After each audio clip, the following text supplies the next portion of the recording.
नमस्कार दोस्तों, जीवन दर्पण ज्योतिष में आप सभी का स्वागत है। हमारा आज का विषय है कि क्या शिवलिंग को घर में रख सकते हैं। नमस्कार, मेरा नाम दिवाकर वशिष्ठ है। तो आज हम इसी विषय पर चर्चा करेंगे। देखिए दोस्तों, आप सभी ने देखा होगा कि मंदिर में जो शिवलिंग होता है उस शिवलिंग पर हमेशा जलधारा चलती रहती है, क्योंकि भगवान शिव हमेशा तपस्या में लीन रहते हैं और यदि उनकी तपस्या भंग हो जाती है तो वह रुद्र रूप धारण कर लेते हैं। अब ऐसे में प्रश्न उठता है कि गृहस्थी के अंदर यानी कि घर परिवार के अंदर शिवलिंग को स्थापित किया जा सकता है अथवा नहीं। तो देखिए, यदि आपने घर में शिवलिंग स्थापित की है और वहां आप शिवलिंग को रोजाना जल नहीं चढ़ा पा रहे, तो वह रखा हुआ शिवलिंग नेगेटिव ऊर्जा को बढ़ावा देगा और ऐसे में घर में कलेश, दुर्घटनाएं, परेशानियां होने लगेंगी।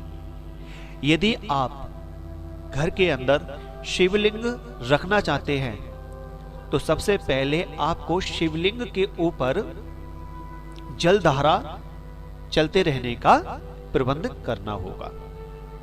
यदि ऐसा संभव ना हो और फिर भी आप घर में शिवलिंग रखना चाहते हैं तो जिस पात्र के अंदर आप शिवलिंग रखें उस पात्र में जल भर दें और उस शिवलिंग को जल में डुबाकर रखें। ऐसा करने से शिवलिंग से निकलने वाली नकारात्मक ऊर्जाएं आप पर प्रभाव नहीं डालेंगी और वह सकारात्मक रूप धारण कर लेंगी। शिवलिंग के पास गणेश जी, कार्तिकेय और गौरा जी की मूर्ति अथवा तस्वीर अवश्य रखनी चाहिए। शिवलिंग को कभी भी खाली नहीं रखना चाहिए। मित्रों, घर में कौन कौन सी शिवलिंग स्थापित कर सकते हैं, इस विषय में भी मैं आपको बताता हूं। घर में 3 प्रकार की शिवलिंग स्थापित की जा सकती है, जिसमें से पहली शिवलिंग है पारद शिवलिंग। पारद, पारे की बनी हुई शिवलिंग को घर में स्थापित कर सकते हैं। दूसरी शिवलिंग है स्फटिक शिवलिंग। स्फटिक की बनी हुई शिवलिंग को भी आप घर में स्थापित कर सकते हैं। और तीसरी शिवलिंग है नर्मदेश्वर महादेव, नर्मदा नदी से निकले हुए महादेव। इनको भी आप घर में स्थापित कर सकते हैं। अब प्रश्न ये उठता है कि ये 3 ही शिवलिंग क्यों? उसका कारण यह है कि भगवान शिव का जो रूप है वह रुद्र रूप भी है। भगवान शिव को क्रोध बहुत जल्दी आता है और मान भी बहुत जल्दी जाते हैं। तो जो पारे की शिवलिंग है वह शीतल शिवलिंग है और जो स्फटिक की शिवलिंग है वह भी शीतल है और स्वयं नदी से निकले हुए नर्मदेश्वर महादेव भी शीतल स्वरूप है उनका, सौम्य स्वरूप है उनका।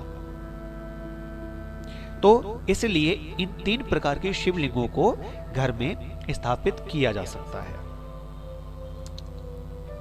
मित्रों,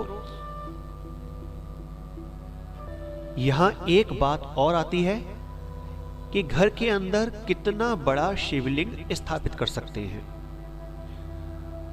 तो मैं आपको बताता हूं, अंगुष्ठ मात्र यानी कि आपके हाथ के अंगूठे के बराबर का शिवलिंग आप घर में स्थापित कर सकते हैं। इससे बड़ा शिवलिंग आपको घर में नहीं रखना चाहिए। एक महत्वपूर्ण जानकारी मैं आपको और देना चाहता हूं। बहुत सारे लोग, बहुत सारे घरों में जो भगवान शिव का शिवलिंग है उसे लोग अपने घर की तुलसी में स्थापित कर देते हैं। तुलसी के पौधे के नीचे शिवलिंग को स्थापित कर देते हैं। ऐसा नहीं करना चाहिए। उसका कारण यह है कि तुलसी के पति जलंधर को भगवान शिव ने ही मारा था।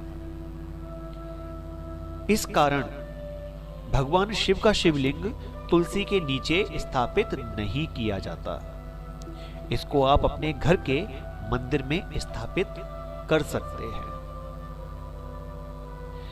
आशा करता हूं मेरी बताई हुई ये जानकारी आपको पसंद आई होगी। अगर ऐसा है तो आप हमारी वीडियो को लाइक कर सकते हैं। अपने दोस्तों के साथ, अपने मिलने वालों के साथ इसे शेयर करना ना भूलें और हमारे चैनल को सब्सक्राइब भी करें।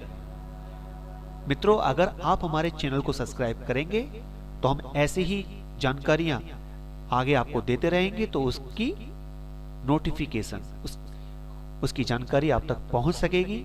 इसलिए हमारे चैनल को सब्सक्राइब भी करें। आपका दिन शुभ रहे। नमस्कार।